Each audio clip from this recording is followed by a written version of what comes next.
नमस्कार, मैं हूं वैभव नाथ शर्मा और आप सभी लोगों का हार्दिक स्वागत व अभिनंदन करता हूं अपने YouTube चैनल वैभव फन पर।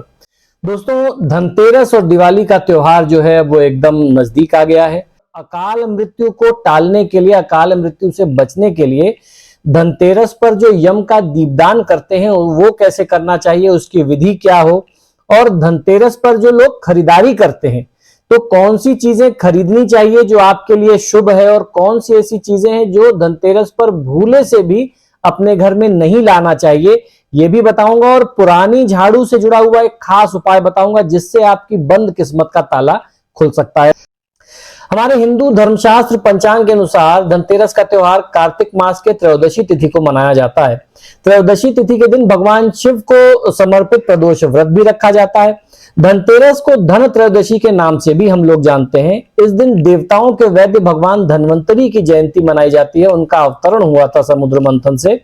धनतेरस के दिन सोना, चांदी और अन्य वस्तुओं की खरीदारी करना बहुत ही लाभकारी और शुभ माना जाता है। धनतेरस में घर में भूल करके भी कौन सी 5 ऐसी चीजें हैं जो नहीं लाना चाहिए जिससे लक्ष्मी जी नाराज हो सकती हैं, रुष्ट हो सकती हैं, ये जानना बहुत जरूरी है। धनतेरस पर अक्सर लोग जो है आभूषण, बर्तन, जमीन, वाहन आदि खरीदते हैं, लेकिन कुछ ऐसी भी वस्तुएं हैं जिन्हें भूल करके भी नहीं खरीदा जाना चाहिए। धनतेरस के दिन भगवान विष्णु के अवतार कहे जाने वाले भगवान धन्वंतरी ने, जो स्वास्थ्य और आरोग्यता के देवता हैं, उन्होंने जन्म लिया था। धनतेरस का त्योहार खरीदारी के लिए बहुत ही शुभ माना जाता है। धन, संपत्ति, समृद्धि के लिए धनतेरस पर आभूषण, बर्तन, जमीन, वाहन खरीदे जाते हैं, लेकिन कुछ ऐसी भी वस्तुएं हैं जिन्हें भूल करके भी इस दिन खरीद करके घर नहीं लाना चाहिए। ऐसा करने पर मां लक्ष्मी नाराज हो जाती हैं और घर में दरिद्रता का वास होता है। तो इस दिन से जुड़े हुए क्या खास नियम है, क्या खरीदें क्या ना खरीदें, ये भी जानना बहुत जरूरी है। बर्तनों में खासतौर पर स्टील और एल्युमिनियम नहीं खरीदना चाहिए। और आप देखेंगे कि धनतेरस पर जो है मार्केट सजे होते हैं, बाजार सजे होते हैं, स्टील और एल्युमिनियम के बर्तन सबसे ज्यादा बिकते हैं। लेकिन शास्त्रों की दृष्टि से अगर बात करें तो स्टील और एल्युमिनियम को बहुत शुद्ध और पवित्र धातु नहीं माना गया है। जानकारी के अभाव में लोग इसे धनतेरस पर खरीद के लाते हैं। जानकारी का अभाव कह लीजिए या अफोर्डेबिलिटी कह लीजिए, हर आम आदमी इसको खरीद सकता है, इसको वो कर सकता है, सहेज सकता है, तो लोग उसको खरीदते हैं। लेकिन शास्त्रों की दृष्टि से अगर बात करें तो इन्हें खरीदना उचित नहीं होता, खासतौर पर त्योहार की तिथि में। एल्युमिनियम पर राहु का प्रभाव होता है, जो कि जीवन में कई सारी मुश्किलें और कठिनाई उत्पन्न कर सकता है। शास्त्रों के अनुसार मात्र पीतल, सोना, चांदी और उसके अलावा जो है तांबे की धातु की चीजें ही इस तिथि में आपको खरीदना चाहिए, वही शुभ है। और इसके अलावा कोई भी चीजें, खासतौर पर स्टील और एल्युमिनियम जैसी चीजें खरीदने से बचना चाहिए। नकली आभूषण मात्र औपचारिकता या फिर पैसे की कमी के चलते कई लोग धनतेरस पर आर्टिफिशियल ज्वेलरी खरीदते हैं, नकली आभूषण खरीद लेते हैं। ऐसा करना बहुत ही अशुभ होता है, इससे आपके घर में दरिद्रता का वास होता है। कांच के बर्तन या चीनी मिट्टी के पात्र, धनतेरस पर कांच के बर्तन या इससे जुड़ी हुई कोई भी वस्तु नहीं खरीदनी चाहिए। कहते हैं कि कांच में भी राहु का वास होता है। वहीं चीनी मिट्टी के पात्र या बर्तन, गमले लेना भी अशुभ माना गया है। धनतेरस के शुभ अवसर पर इन चीजों को घर लाने से व्यक्ति संकट में, परेशानियों में घिर सकता है। इसके अलावा लोहा, धातु से बनी चीजें धनतेरस पर खरीदी जाती हैं, लेकिन लौह निर्मित वस्तुओं को इस दिन खरीदने से बचना चाहिए। कहते हैं कि इस दिन लौह घर लाने से गृह क्लेश होने लगता है और सौभाग्य जो है वो दुर्भाग्य में परिवर्तित हो जाता है। ऐसा माना जाता है कि ऐसा करने पर आपके खर्च अचानक से बहुत ज्यादा बढ़ जाते हैं और फिर घर में पैसा न टिकने की समस्या जो है वह आरंभ हो जाती है। इसके अलावा प्लास्टिक के सामान और प्लास्टिक की, खासतौर पर झाड़ू, धनतेरस पर प्लास्टिक के बर्तन और उससे निर्मित वस्तुओं को, जैसे गुलदस्ता इत्यादि या प्लास्टिक के बर्तन तरह तरह के हुए, इनकी खरीदारी करने से बचना चाहिए। प्लास्टिक कभी भी बरकत नहीं देता। धनतेरस पर झाड़ू जरूर खरीदनी चाहिए, लेकिन सिर्फ सींकों वाली जो प्राकृतिक झाड़ू होती है या फूल झाड़ू खरीदना ही शुभ होता है। गलती से भी प्लास्टिक की झाड़ू इस तिथि में घर नहीं लाना चाहिए। तो ये तो हम लोगों ने जान लिया कि कौन सी चीजें नहीं खरीदनी चाहिए। अब हम लोग जानेंगे कि धनतेरस पर पुरानी झाड़ू से क्या खास उपाय आप कर सकते हैं जिससे आपके दुर्भाग्य से आपको मुक्ति मिल सकती है। आइए जानते हैं। मान्यता है कि धनतेरस की तिथि में झाड़ू जरूर खरीदना चाहिए। इससे घर में सुख समृद्धि बनी रहती है। हालांकि नए झाड़ू की खरीद पर पुराने झाड़ू को फेंकना नहीं चाहिए तुरंत। इससे भी धनतेरस के दिन कुछ उपाय किए जा सकते हैं जिससे मां लक्ष्मी की कृपा आपको प्राप्त हो सकती है। धनतेरस के दिन पुराने झाड़ू फेंकने या बाहर करने की बजाय एक आप उपाय कर सकते हैं। पुराने झाड़ू में काला धागा बांध करके उसे किसी ऐसी जगह रखें जहां किसी बाहरी व्यक्ति की नजर न पड़े। इससे आपके घर में नकारात्मक ऊर्जा का प्रवेश नहीं हो पाएगा। जो शुभ ऊर्जा है वो बनी रहेगी और जो अशुभ ऊर्जा है वो घर से बाहर चली जाएगी और फिर दोबारा घर में प्रवेश नहीं करेगी। धनतेरस पर नई झाड़ू की खरीदारी की तो पुरानी झाड़ू को भूल करके भी आप इमीडिएटली तुरंत जो है उसी दिन घर से बाहर मत फेंकिए।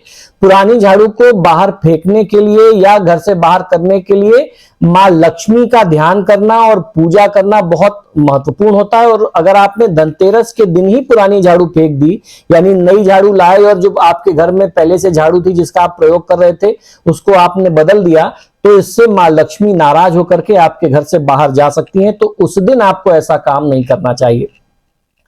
पुरानी झाड़ू को भूल करके भी बिस्तर के नीचे या फिर रसोई घर में किचन में न रखें। वहीं धनतेरस के दिन सफाई के लिए नई झाड़ू का इस्तेमाल करना चाहिए और पुरानी झाड़ू को संभाल करके कुछ समय के लिए कहीं रख देना चाहिए।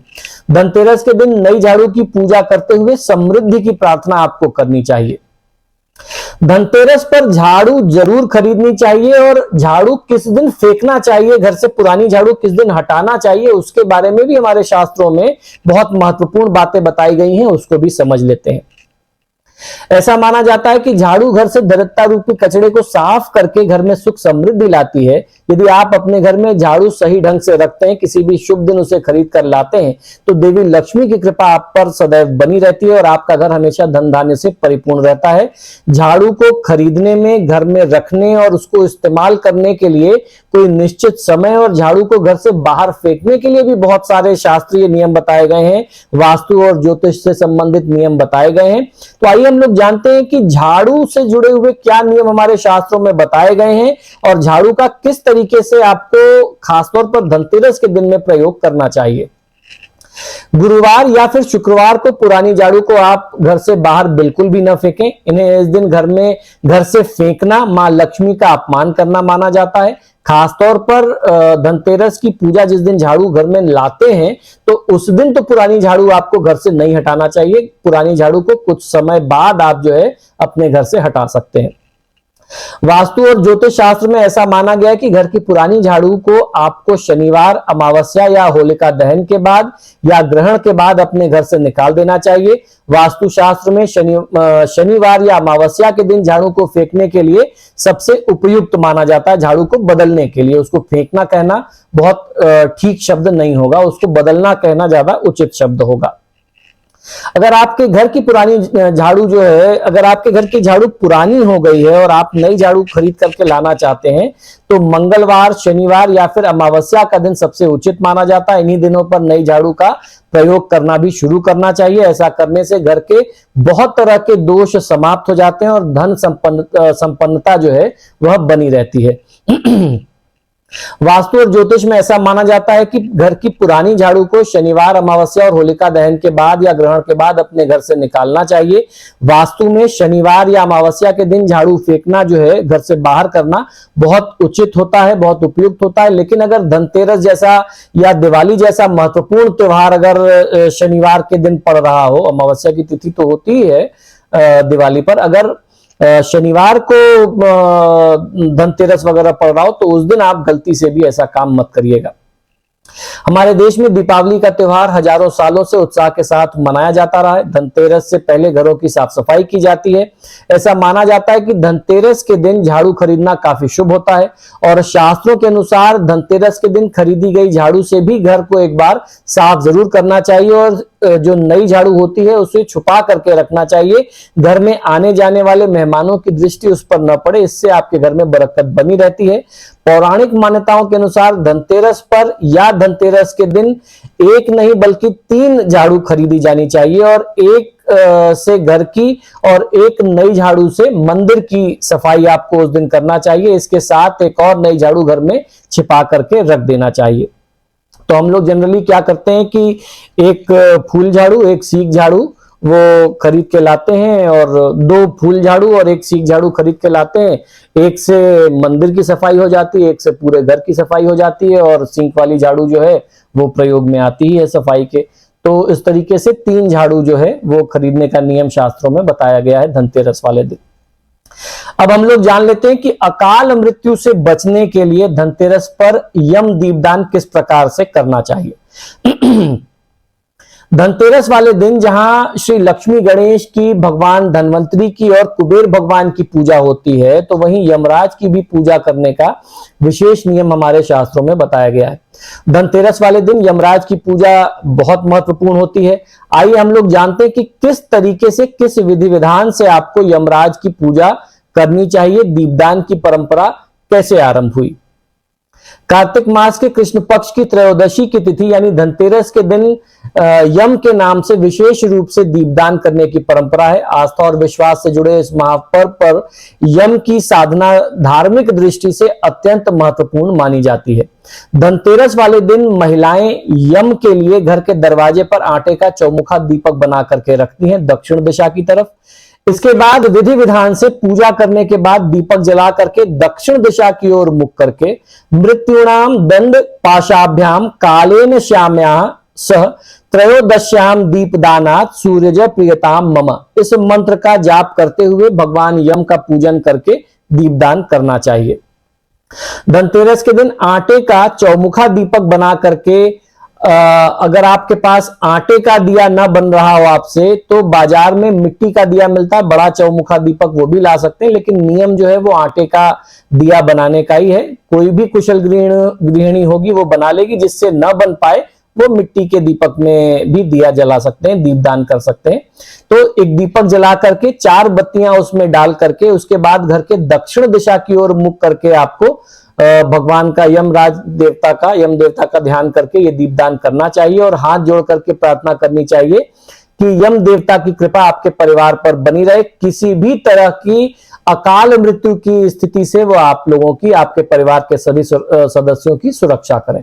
इसी शुभकामना के साथ कि धनतेरस का पर्व आप लोगों के जीवन में ढेरों खुशियां लाए, मुझे आज्ञा दीजिए और देखते रहिए मेरा YouTube चैनल वैभव फन। जय महाकाल।